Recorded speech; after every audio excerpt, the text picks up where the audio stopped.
सुन्दै गर्दाखेरि उनीहरूले आफैले ट्रान्सलेट गरेर के भन्यो बुझा त भनेर बुझ्न खोजिहाल्छन् नि, सबैले बुझ्छन्।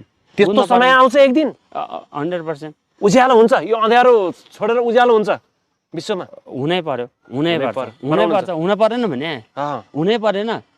आज तपाईँको एक ठाउँमा घटना घट्यो भनेर रमाउँदै गर्दा हामीले यस्ता समाचारहरू सङ्कलन गरेर सार्वजनिक गर्दै गर्दा भोलिको दिनमा यस्ता समस्या हाम्रै घर वरिपरि पनि पर्न सक्छ, आउन सक्छ। यस्ता समस्याले हामीलाई शान्ति त हुँदैन नि त, शान्ति हुँदैन।